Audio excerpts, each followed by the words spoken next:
My timing is right. I'd made it north across the 49th parallel, just as the border guards were fussing with the barrier.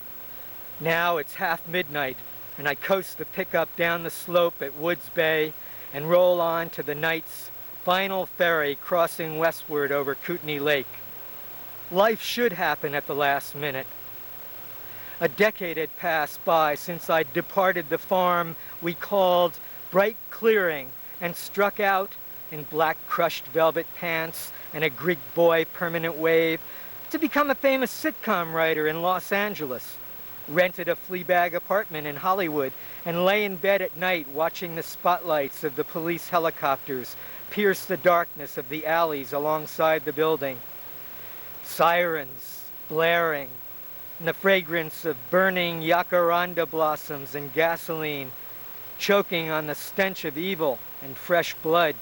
I awake one night from a roving nightmare in which Ed McMahon is traducing me on The Tonight Show. I am naked, and he chortles lowly as he snips off my scrotum and holds it up for America to see.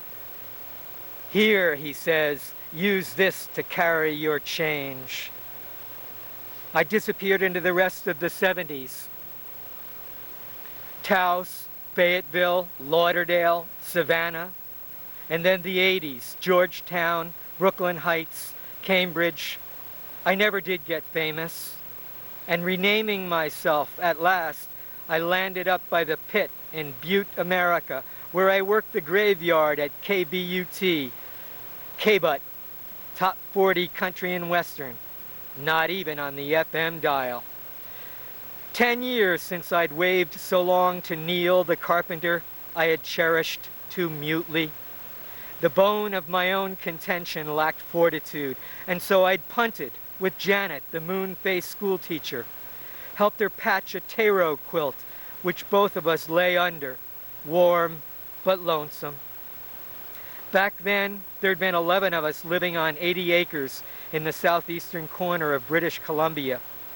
Neil, the carpenter, had a wife, Jill, and he couldn't keep her. Consensual gardening, she said once, is not at the top of my life list. She announced this sardonically one afternoon after we'd spent 5 hours hand-coating the tomatoes with a rhubarb poison intended to kill the cabbage worms. Jill could never tolerate our lengthy family meetings, nor the pastoral sentiments which so often prompted our daily lives. This is all too happy for me, she'd informed us one night after supper when we were all singing 5-part harmonies for the geese. It was hard to tell if the geese were entertained, but Janet had deduced that it would help their egg production. So Jill took her spleen and split, fled back to Vancouver for the clearer life of body techniques, muscular realignment, ice massage, high colonics. I am the only passenger on the boat this night. There is no moon, and the water and the surrounding mountain fastholds are a palette of black. The last of my 2 fumbling letters to Neil had been delivered 5 years past. His acknowledgement had been a postcard. Dear Rick, got your note. Thanks. Come back and play some cribbage. 15-2, 15-4, 15-6, and the rest don't mix. 19 in the crib. Hell, I wanted the right jack and double-double runs, all hearts. Now I'm off the ferry and driving north and west to tell Neil that I'd been remiss in not making my passions straightforward. I need to make these lamentations aloud. And perhaps none of this will matter now, but I do want to tell him, face to face, that what I had really needed was for him to be my sturdy staff, my life's carpenter. And it does not matter if there is nothing left to be salvaged from those old scraps of love's green timber. I negotiate the pickup off the ferry and up the cobbled steel ramp and head north along the forested edge of the lake. At the hot springs where we used to bathe, I encounter some doukhobors. I belly my way back into the pitch-black caverns beneath the rocks and squat there, invisible, listening to the whispering Russian words.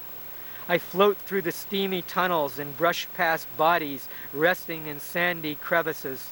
This must be what it'd be like to touch an elephant's hind end. No acknowledgement, no sensation. It was Neil who'd first introduced me to the Doukhobors and their fires. We'd been driving home late one night over the mountain road from a barn dance at New Freedom when we saw a farmhouse blazing. We stopped and I leaped out and began rushing toward the fire. Neil called me back. "It's the spirit wrestlers," he explained. "Let them be. They don't need any help." Against the flames, I could see the silhouettes of men and women and children. They were removing their dresses, their overalls, and tossing them into the fire, running naked around the burning building, singing and shouting in a Slavic-sounding tongue. Neil explained, you see, their grandparents came from Russia right around 1900. Tolstoy helped them escape. He gave them all the royalties from Resurrection, the last novel he ever wrote. And Neil described their schismatic, plain-spoken Christianity, their loathing of the Orthodox Church, and the czars who had hounded them across the steppes of the motherland for 200 years. Neil passionately spun the story out. They named themselves spirit wrestlers, lived in communes, refused to take up arms. They wouldn't pay taxes or send their children to school. And finally, they turned into religious anarchists, burned their own houses and barns right to the ground, flipping off the patriarch and the czar. It's strange that anyone ever imagined they'd change when they got to Canada. I stared back at the flames and tingled at the nakedness of the big-breasted women and the barrel-chested men as Neil drove off with the headlights out, preserving a vestige of our own modesty. The Imperial Army, Neil went on, would come to steal their crops and draft the men. So the Doukhobors would raid the army's weapons cache. They'd melt the rifles on the pyres of their own homes and then depart to build another community hundreds of miles away. Finally, there was no geography left to escape to. And that was when Tolstoy and the Quakers helped them emigrate to Canada. In his cabin at Bright Clearing, Neil had an old sepia photograph of a score of Doukhobor women. The men, you see, were away building the Transcontinental Railroad, saving cash to buy horses. And the women were hitched to a plow, breaking the virgin prairie. But in Canada, the spirit wrestlers were just as trouble-ridden and trouble-giving as they had ever been in Russia. The farmhouse which Neil and I had seen ablaze had followed on the heels of the Canadian government trying to force some of their youngsters to go to public school where they would not be permitted to speak in their own tongue. I depart the hot springs and go to sleep scrunched up in the cab of my truck, but much later I'm startled awake by the sound of a shotgun. A man, all I can see is his mustache, is firing his shotgun at me. I cringe, and then he turns on the gun on himself. Kaboom! I come tumbling out of the truck, out of my nightmare, but I'm still cowering and can hear my own voice whimpering, "No, no, please." It's barely dawn. I avoid the small city of Nelson by driving the long way, up and over the graveled mountain pass. I recognize an old bearded man who is perched just where I had seen him last, on the porch of an isolated cabin at an abandoned mine site. We exchanged the slightest of waves and the merest nods, just as we had a long, long time ago, though we had no personal acquaintance. Down from the pass, I emerge on the road overlooking the narrow valley cut by the Slocan River. I drove south for 23 miles, and switchbacking down to the floor of the valley, I can see, just across the river, the red shingle roof of the community center we'd built the summer of 1975. Neil was the head carpenter, and some days there would be more than 50 of us swarming over the building as we rushed to beat the winter. I am elated now, returning to a souvenir I couldn't take along with me. Some folks do not enjoy being surprised, but I see it as an advantage. However Neil treats my verbal ablutions, at least I know he won't evade me. "Well, I'm here for the distance," he'd once said to me gravely, the morning I told him I could no longer resist responding to my ambitions. I had to take the temperature of the world of art commerce. "The mercury is my thermometer," he'd said, "and the mercury tells me it's a frigid out there, way below zero. Maybe that's why you've got a fever for it."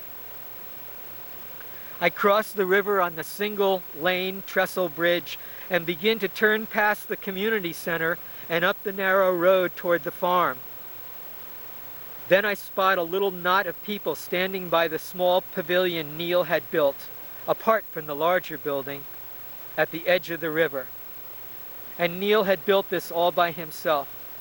"I want it for special occasions," he'd said, "baptisms and weddings and eulogies."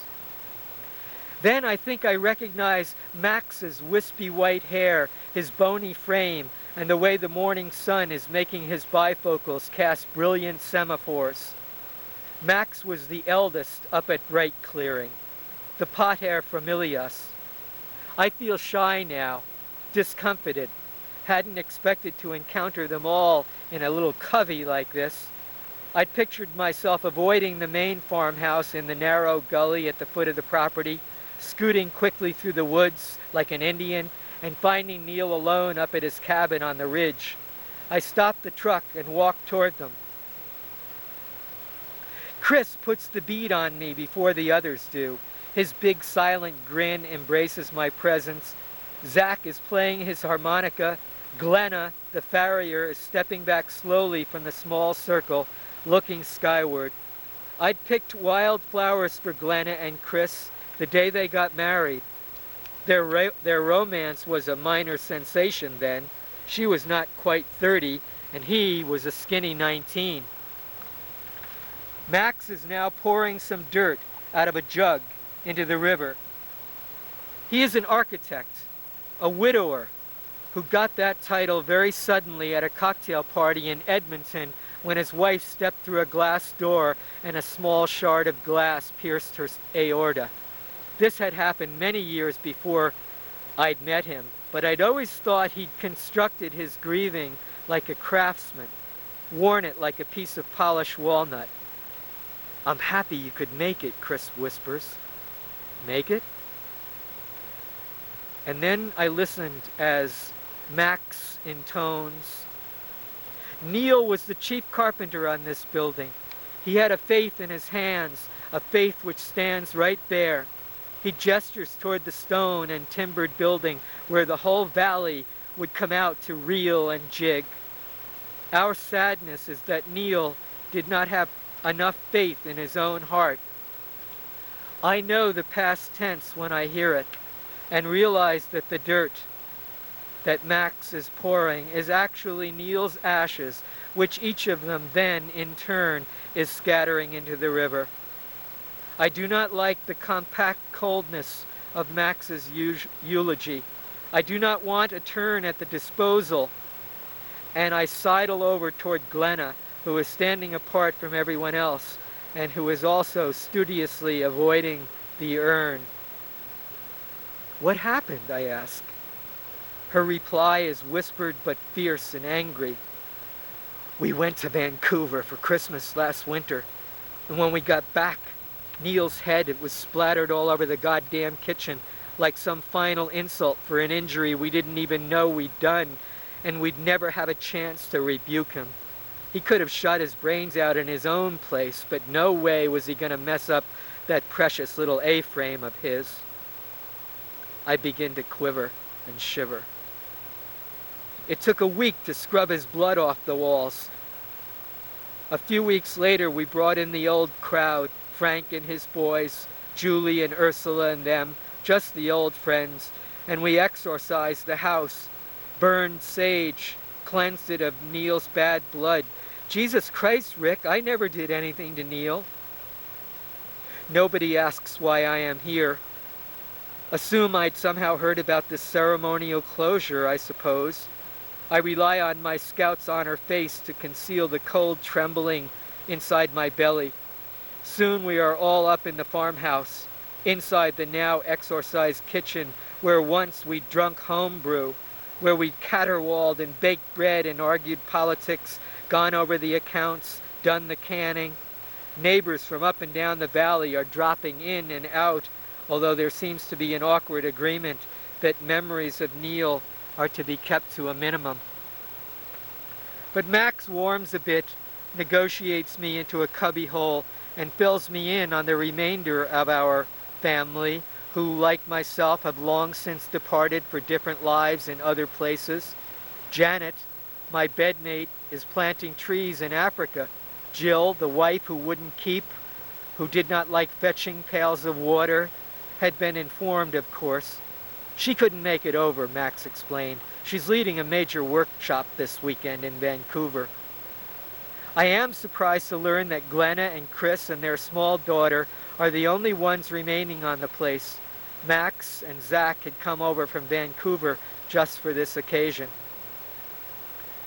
Zach and Chris pressed me for my other worldly news. They thought I must still be living in the Hollywood fast lane, and were surprised to learn I'd been holed up in Montana for a few years. Zach gave me his impish wink. Well, when are you going to come back and live in the time before Christ? This is how we all had renominated BC, British Columbia, before Christ, when we had, back then, all of us yearned for an Eden. Finally, I can no longer ignore the obvious. What happened? What went wrong? But Zach merely shrugs his shoulders, and Chris's eyes narrow. There is a 5 o'clock kind of a silence, which I break out of by following Ursula, one of the longtime neighbors, out to the duck pond. She stands there rocking her baby, and I take a genuflective posture as she responds to my questions. Neil was terribly lonesome, is all I know. Jill never came back, but she never divorced him neither. He just sort of let all that simmer. He always believed she'd return someday. Ursula opens her blouse and gives the child her breast. Neil spent a lot of time with me last fall. Frank was away logging a lot, and I was waiting for the new baby. Neil would ski through the woods, and we'd play cribbage and read plays out loud. We laughed a lot. Did Neil ever mention me? I asked. We always talked about you. How bonkers you were. I thought you'd have been famous by now. She moved the child to her other breast. But everything had changed. You were only the first to go. And after another year or 2 or 3, it was just Glenna and Chris and their little one down in the farmhouse. And they got very nuclear after their baby came. Neil was all by himself, up on the hill. Oh, Max and Steve. Remember Steve, the guy with no tear ducts in his eyes, who almost killed Jill by rolfing her? And we all came running because she wouldn't stop screaming. Yeah, Steve would pop over from Vancouver a couple of times during the summer, but the whole idea, the co-op, and building a plant nursery, one big family, and raising the kids together, it just evaporated. Ursula passed me her baby, and we walked up to the garden. Neil thought it wasn't right. Everybody holding on to their shares as if Bright Clearing was some kind of condominium. He said if people didn't want to work here, live here, then they should sell out, offer their places to new people. But nobody paid him any heed. Neil was probably right. It isn't fair, but everything changes, doesn't it? Later, I walk up to Neil's place. He'd chosen a spot on the farthest corner of the property, on a rocky bluff jutting out from a copse of pine trees, and where you can just sight the river silvering in the distance below. And everything is precisely in place. His plaid jacket on the hook, the lanterns, the elkhorn cribbage board, a sack of Bull Durham and some rolling papers, tools hanging on the wall, big kettle on the wood stove. I build a fire with wood he'd cut. I grind some beans and brew coffee. Finding his journals is not hard. Neil was not a secretive man. There are 9 of those marble black and white booklets, like the ones we used in grade school, and they're in the glass-gated cabinet he'd built. I roll up a smoke and sit down in Neil's rocking chair. I read rapidly. No one would object to my being here in Neil's place, but I know I'd feel uncomfortable to be discovered poring over his words. I start at the beginning, before I ever arrived there, over the border, beyond the war, even though I mainly want to get to the year I lived up here. I am fearful of not finding myself recollected at all. And naturally, there are many references to Jill, how she was the only soul who truly understood him. Neil wrote that down in several different ways, even in the time after she'd left him. Even after this, the words in his journal. I'm quoting now. Today, Jill said, "Neil, you're only potent from the belly button down." She'll never find out what a bad joke that is. His rejoinder refers back to an entry from several years earlier when he'd gone over to Vancouver for a sperm count, but he had never told Jill she didn't have to use the diaphragm anymore. He was the one who'd wanted a child.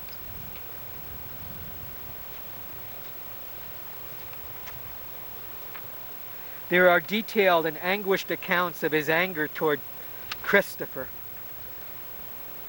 Chris says he doesn't like neurotics. He doesn't say so, but I know he means me. Chris signed the papers letting Canadian Power build the high-tension lines through the property. It paid off most of the mortgage, but he never even told me. He's just taking over. Chris says I don't understand money. He's right, I guess. And whenever I get back from town, Chris always asks me if I scored. Glenna doesn't even know how much Chris scores on the side. I love their kid so much. Last weekend I took care of the baby while they went to pick peaches in the Okanagan. In the middle of the night, the baby crawled up on my chest and nuzzled at my pecs. It's crazy, but I wish I could nurse like a woman. I think Chris hates it, but the baby really loves me. And finally, I find there are 10 entries about me. He writes, Rick, the new kid, he transplants easily. He's a Dodger who left the States a few years ago. Jill ran into him at a poetry reading in Victoria. I wonder if she's looking for another virgin poet so she can be a muse. That's how she snared me, isn't it? Still in all, Rick seems to have good roots, but I don't know how long he'll last. He's contradicted somehow. He wants to be famous. Ha! Rick helped me cut 2 cords today. He's kind of a lummox with tools, but he's strong for his size. And willing. He's a good cribbage player, but he seems always to be bursting with something he wants to tell me, but he can't get it out. Rick never asks me about why Jill left, and I'm glad. I don't think Rick understands women very well. I think he sleeps with Janet because it's the right thing to do. Still in all, that's okay. There are small, tender consolations that come in the darkness. Once, Rick and I saw some Doukhobors burning their place down the other night. He was shocked. I trust their passion. Anyhow, the whole goddamn world's going to go down in flames someday. Today's paper had the story about the fire. The men are in the Nelson jail for arson. I wonder, why can't you burn your own place down? The newspaper always loves it when this happens. That way they get to publish bare-breasted women on the front page. What a great way to defy the government. Just bare your body in front of the courthouse. Those huge Russian bosoms, like pink cabbages. I think that everything finally should burn. Rick and I stayed over in New Freedom after the dance. And coming back over the mountain this morning, he waved at that old man. I told Rick how I'd heard once that that man was so old that when he was a boy, he'd made love with Oscar Wilde when Wilde came through here on some lecture tour. And then Rick said something really exotic. Rick said, "So, if we made love with that old man, It's like we'd be connected right back to Oscar Wilde's heart and bones, wouldn't it? He gets some weird thoughts.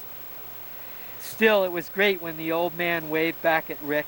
I'd seen that old coot there for years, sitting in the exact same spot, but I always figured it'd be rude to intrude, even by a greeting.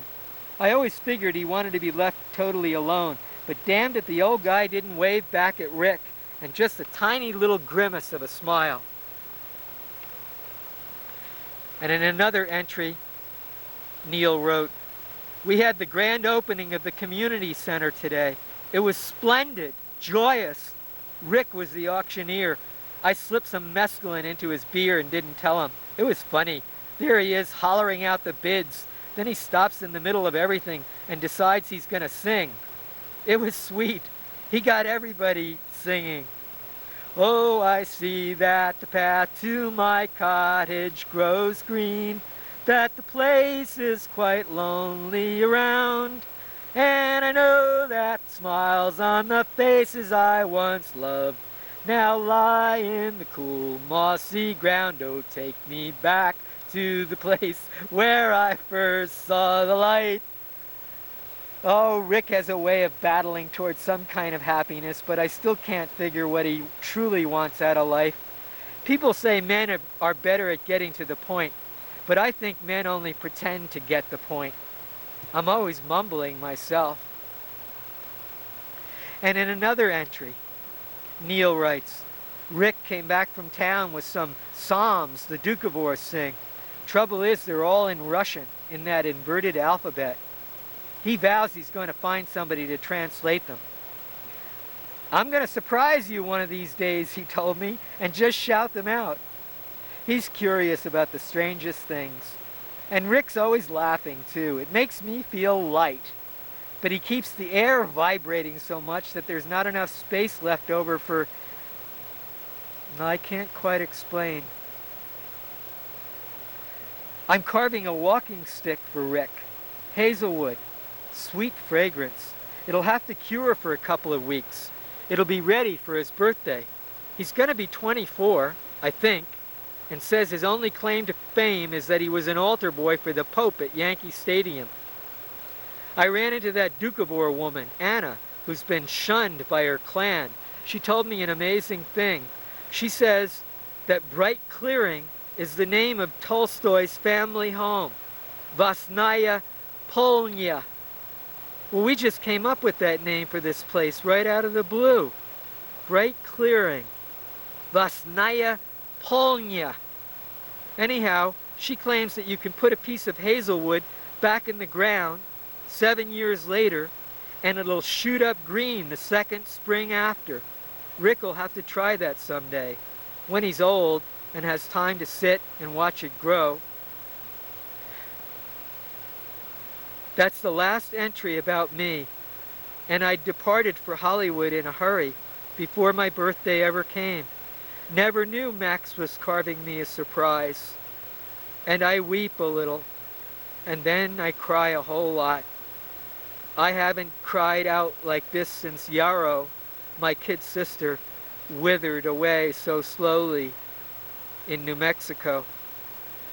I searched meticulously through every nook and cranny in Neil's cabin, and outside too.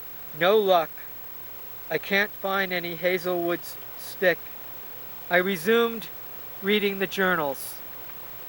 Neil hadn't wanted to be famous or get rich, but there were many pages describing his own ambitions to write a book about going back to the land. He had attempted it for a long time, but had finally given it up. He wrote down, "The words are all here, in my head, in my heart, in my soul. I think some of them are handsome words.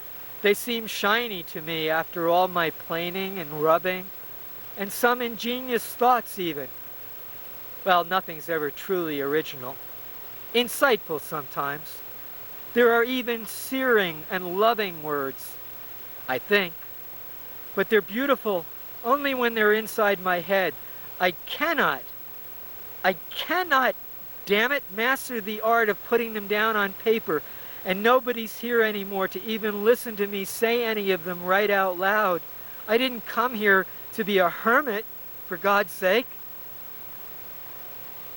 I could see he fiercely tried. His journal described how he tried two-fingered typing on an old Remington, and then tried tape recording his voice, and then transcribing the words, and then tried sketching images of people and animals and trees, and then putting words around the pictures. He explained how he would scale trees right to the topmost branches and perch up there for hours trying to write, or he'd let the canoe drift down the river and write. Yet nothing pleased him. Nothing gives way, he wrote. I find two snapshots of Neil and me. One shows us hammering nails into the shingles of the community center, and the other shows us down by the river, naked. We're sharing a joint, and Neil's hoisting a Molson, and we are laughing at our nakedness. We are handsome and strong, and our eyes hold a measure of love. Is it a fitting irony that Chris was the unseen presence, the man holding the camera? And then the final entry, Christmas Eve, 1985. It reads economically, I want everything obliterated. And now I hear Chris's voice calling out, Rick? Rick, are you up here? I step out on Neil's porch. Why didn't you love him more? I shout out. Chris stops on the path below me, face flushing into the roots of his white blonde hair. Why didn't you? He yells back. You're the one who really loved him, eh? But you're just a dodger from the States. No stamina, no staying power, just always nibbling around the edges. And I know what you're doing up here, going through Neil's private stuff. He never wrote down how jealous he was, did he? No, very careful not to mark down his own failings. Well, I wasn't the first to disappoint Neil, but you didn't have the guts to tell him how much you lusted for him, did you? Chris spits through his teeth and starts back down the hill. Hold on, I cried out. Is that my walking stick you're carrying? He turns and glares up at me. That's the Hazelwood Neil carved for me, isn't it? Chris hurls the staff through the air toward me and then turns back down the hill and quickly disappears in the thick woods. I pick up the wooden stem. I feel its heft, touch its knots, examine its grain. This is the closest I will ever get to Neil's hands. Its crook comfortably fits the grip of my palm. And there is an inscription. Rick's staff, cut and cured. Neil. I place my hands on the staff and vault into the air, legs aloft and quavering. My hands are trembling beneath my own weight, but the hazelwood keeps me stable, just long enough to feel exalted as I look at the world upside down, and then I fall back and land on my feet. I use Neil's journals as tinder. I undress myself and place my clothing gently on the gathering flames. Naked, I walk round the burning cabin and sing out the meaning of the Duke of War psalm, which I had promised Neil long ago. Calm me, Lord, quieter than the waters. Humble me lower than the grass. Strengthen me stronger than a precious stone. And you, Lord, strike me, quench life's flame within me.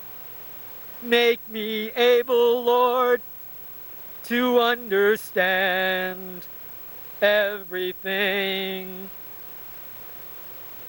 I depart only with the 2 snapshots and the hazelwood walking stick.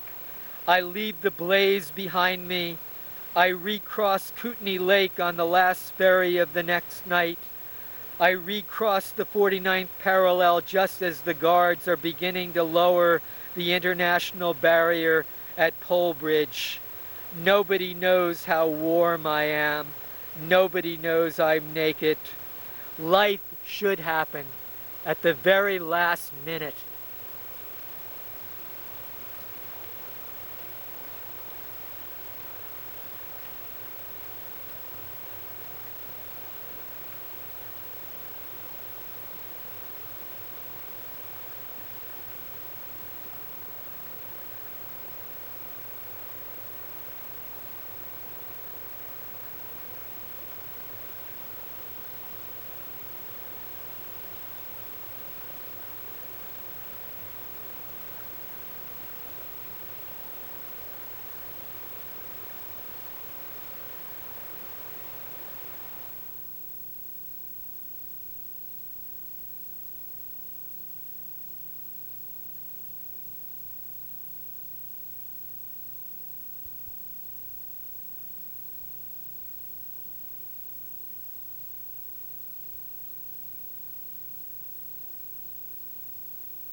This is a journey on the time-space continuum.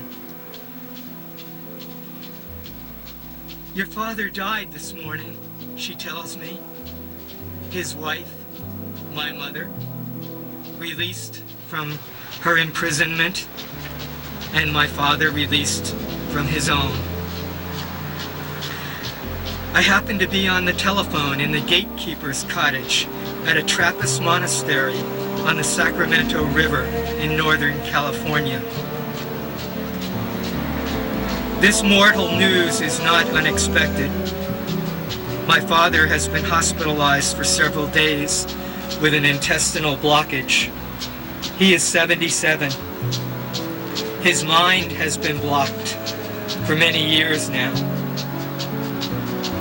My older brother and our sisters are down there. I say to my mother, well, should I come down? Do you want me to come down? Do you need me? I wanted my mother to say no. And she said, no, there's no need really. You saw Dad last year, and the others are here. Well, all right then. I'll have the monks say a mass for him up here. Are you all right? Oh, I'm doing all right.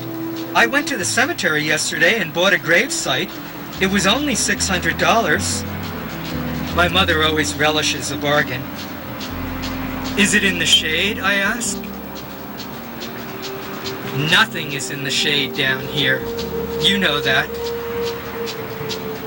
I do not like the reality of him lying in the hot Florida sun until kingdom come.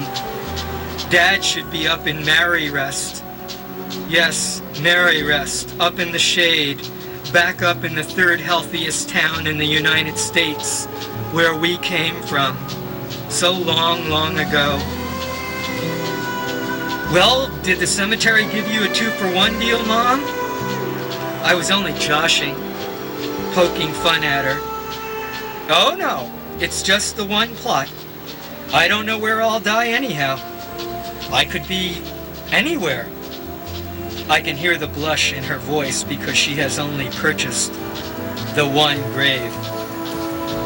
Well, I respond, there's no rule you have to be buried next to him, right? Yes, she replies, till death us do part. Always the gallows humor in our family. She puts my older sister, Patricia, on the phone. And my sister says, I can't believe you're not coming down here. You didn't love him, did you? She is hurt and insulted somehow. Of course I loved him. I'm not certain this is absolutely correct. I tried to love my father. I pretended to love my father. I pretend I love almost everyone. It's better than nothing. I hear my mother in the background now. She is worrying about daytime rates for long-distance calling. And so we say goodbye. Mother says, well, take care of yourself. Ye know not the day nor the hour. Mother has about 3 lines from the New Testament which she relies on when the occasion arises. And the truth will set you free. But I enjoy it more when she spots a familiar obituary and remarks, well, you're a long time dead.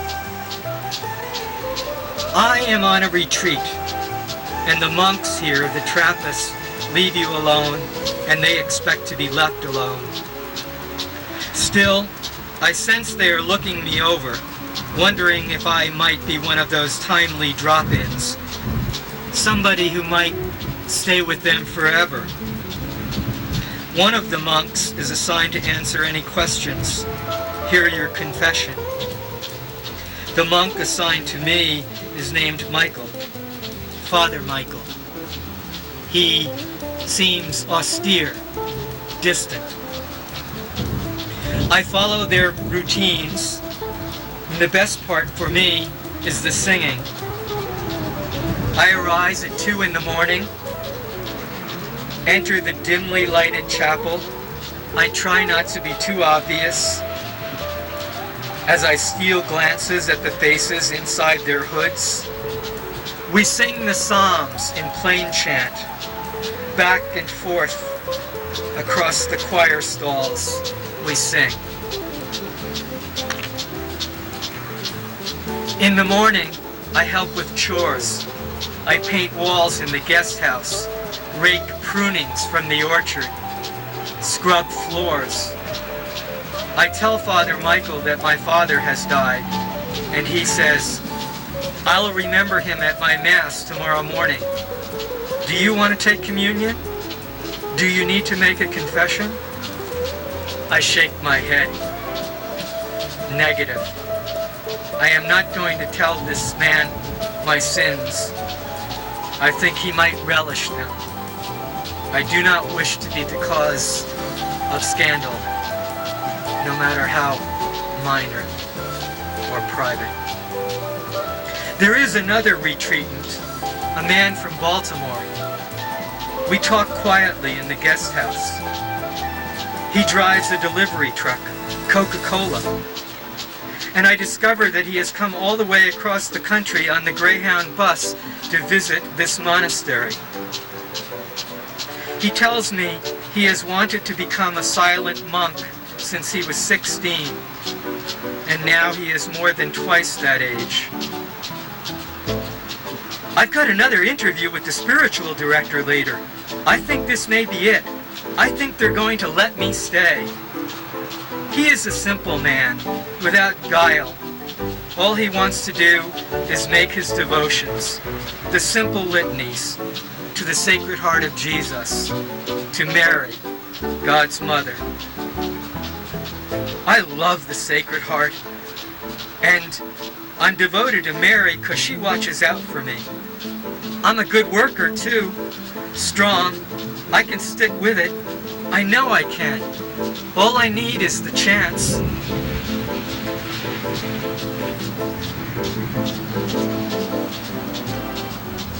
I walk out through the walnut orchards. Their geometry is exquisite. There are almost 2,000 mature trees, and once amongst their leafy midst, you lose any sense of direction. You hear the occasional plop, plop, and plop as ripe walnuts strike the soft earth. And once I gave out with a damn when I took one right on the forehead, and then I heard a chuckle and turned to see the flicker of a cowl, and I turned the other way so as not to intrude on the monk's meditation. I emerge from the orchard. The Sacramento River is brown. I sit in the brush and watch the water moving. And upstream I see Joe, the Coca-Cola truck driver. He is trying to skip stones, but the river is not still enough for anything more than 2 hops. Joe waves and walks down to my side. Shyly he asks, "Would you tell a rosary with me?" I cannot refuse. "You bet I will, Joe." He scoops a chain of wooden beads out of his dungarees and asks, "Which mysteries should we tell? The sorrowful mysteries, the glorious, or the joyful?" "How about the glorious?" I respond. Joe smiles radiantly. "That's exactly the ones I wanted." He dashes down to the river, dips his hand in the water, and blesses himself. He dips his hand in a second time, and laughing, flicks water in my face. A blessing. Joe's own blessing. And bead by bead, we tell out the litany of those mysterious events. Christ rising from the dead and ascending into heaven, the Holy Ghost descending into the midst of the apostles, the moment when Mary was lifted into heaven and then crowned as queen.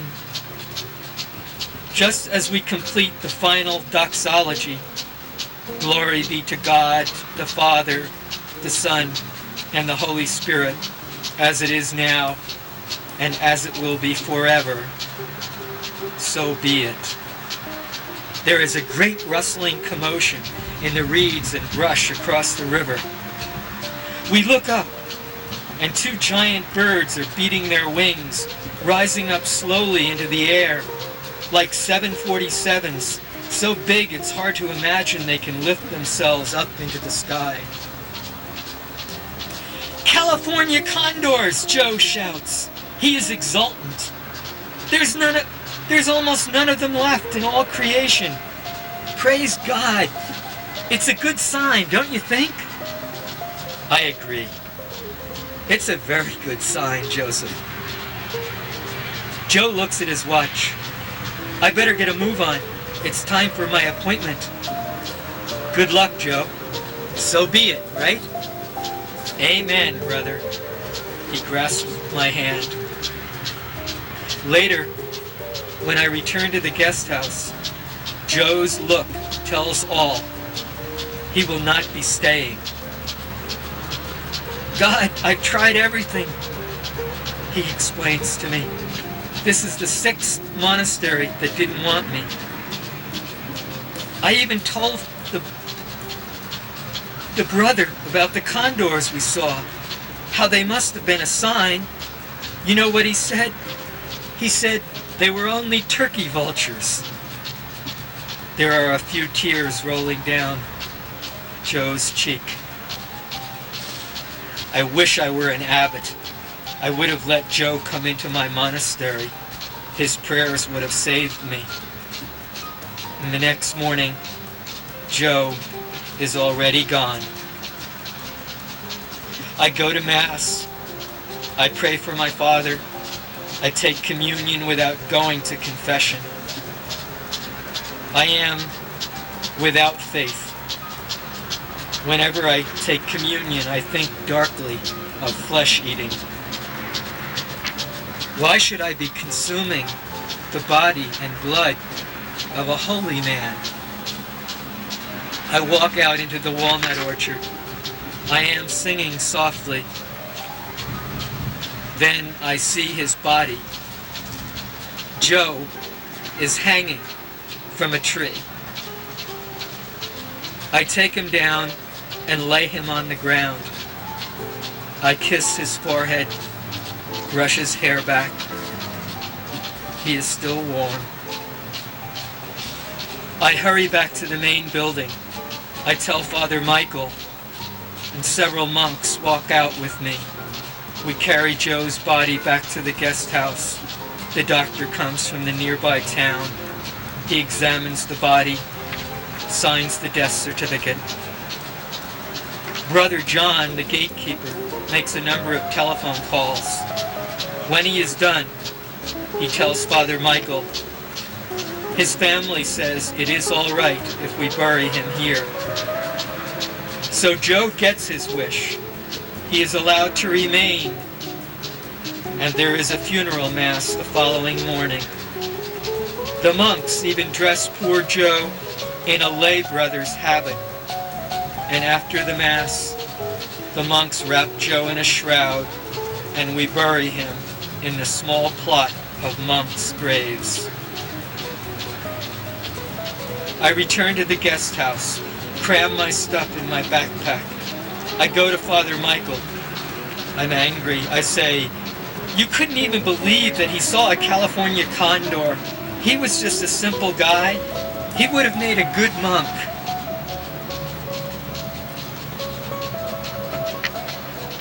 You have your own romantic visions, Father Michael responded. Surely a man who is stable enough to endure this life would not hang himself from a tree just because I told him the difference between a condor and a turkey vulture. I walk several miles to the interstate highway. My hitchhiking arm and smile leap out at sparse semis. It's a tough place to catch a ride. I take a book from my pack, The Myth of the Birth of the Hero. Hours pass. I look at the messages scrawled on the light stanchion, words left by other hitchhikers. One in particular catches my eye. The trip to paradise is first and foremost a journey on the time-space continuum. 3 days later, I am in Florida. My father's grave is still covered with astroturf. I roll it up and put it aside. And then I plant the sprigs of ground cover I'd collected from the landscaping on the California freeway. I've taken care to keep the roots damp. The leaves remain green. My father will be shaded now. Yes, some wandering Jew can cover a multitude of sins.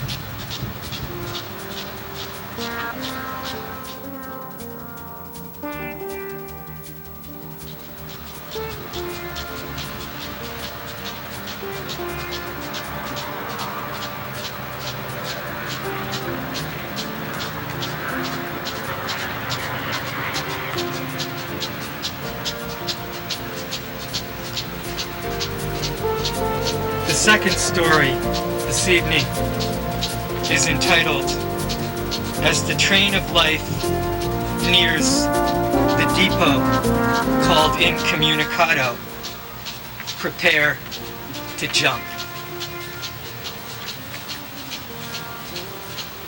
Not so long ago, my elder sister's mental spirits began to flag. Her body was very tired, exhausted from 2 mastectomies and from bearing 8 children into the world. She was enduring fear and confusion and had been forced to relinquish her job as director of social work at a large hospital. "Tell me what's going on," she pleaded. My brother and I listened. "I'm very frightened, very nervous. I just want to know what's really going on." One of us asked, "How can we help you be less frightened?"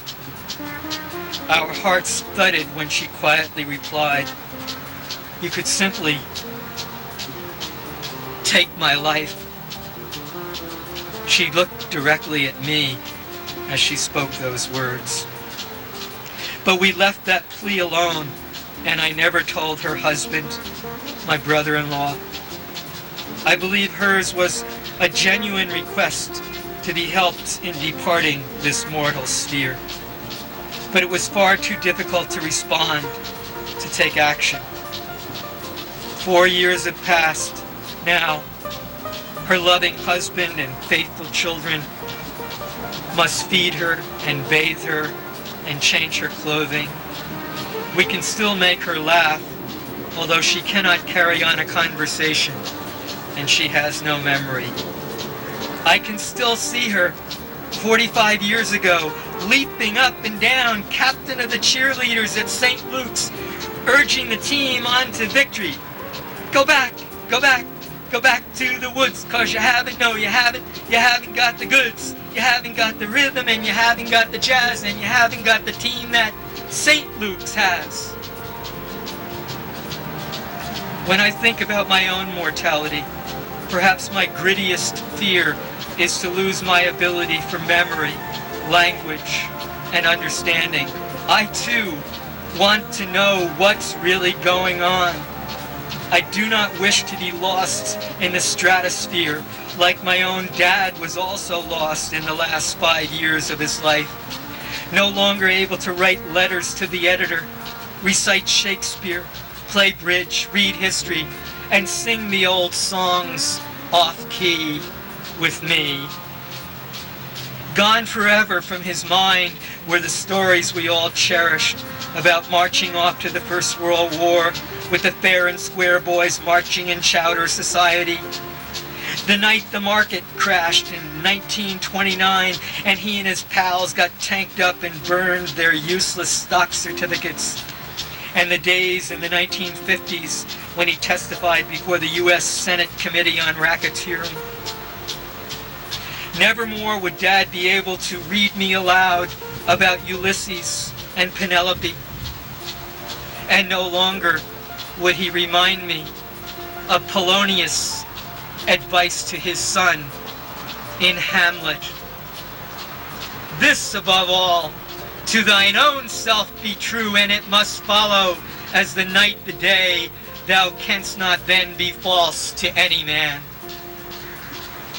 Fortunately, amid Dad's terrible confusion, there was still room for tenderness when I visited and we walked the beach and swam in the Atlantic together. When he became too heavy a burden on my mother, he would come and visit me for a fortnight. I had all his medications. Sometimes, when he'd cry out in anguish, not knowing where he was or even who I was, I'd stare at his supply of tranquilizers. It's an awesome responsibility to end, or even consider helping to end the life of someone we love. Fortunately, I never had to choose. One day, my mother heard the car start. She rushed outside to see my father speeding up the street. He hadn't driven in years. She called the sheriff. We found out later that he'd gotten on the Sunshine State Parkway and sped north. What place or memory could he have been pursuing? He refused to stop for the cops who, sirens blaring and hands waving, were trying to stop him for speeding. Pop only pulled over when the car ran out of gas. Yes, Pop was finally out of gas, and he died peaceably enough in a hospital a few weeks later. Upon reflection, one of us might say, well, it's all in the woof and the warp. Life and death are difficult. Let nature take its course. Let the larger spirits prevail and take us away in all good time. But it's not the good time that any of us wish to avoid. No, it's the unremitting pain and exhaustion, the terrible fears arising from no longer knowing who in the name of God we are, or who we even were, not recognizing the mates and children and sweet friends who stood by our sides for so many, many years. I want to die as peacefully as I can. A few years back, I made my annual journey to South Florida. My mother is 83. Her brother, Uncle Dan, is 91. And in my journal, I write, now the century and Uncle Dan have started into their 90s. I gently clip my mother's toenails, fry up some lamb chops, harangue her about the volume on the television, and I skip the trip to Dad's grave. I never imagined getting out of Florida alive. Even the weather there is old. My own simple pine box, made from a kit purchased a decade ago from Montana's Sweet Earth Casket and Cradle Company, is resting and waiting in a cow barn down the Paradise Valley near Yellowstone. Time like the clouds, banks and drifts and then scuds down the mountainsides. Life is a beautiful natural disaster, and I'm seduced by its tarnished sterling catastrophes. Torrents, droughts, or forest fires, the banquet unfolds. Linen and silver only, please. No disposables, not even me. The only time I ever read a weather report is when I'm outside Montana, chanting my prayer, "Dear God, don't let me die away from my own latitude." The fear I have about losing my mind to senility is that by the time I realize I'm hurtling down the track toward the depot called Incommunicado, by the time I've already been stranded on the far shores of human intercourse, it will already be too late to stop this awful train, and I won't be able to disembark without help. That is why I am already preparing for such a journey, why friends and family are already empowered to assist me when I can no longer assist myself in crossing the final river. That moment when I can no longer recognize that the station stop I was looking for has arrived, and that those who assist me are forever held blameless for their action, and not to be penalized by the state for knowing and loving me well enough to be the guardian angels I choose now, today.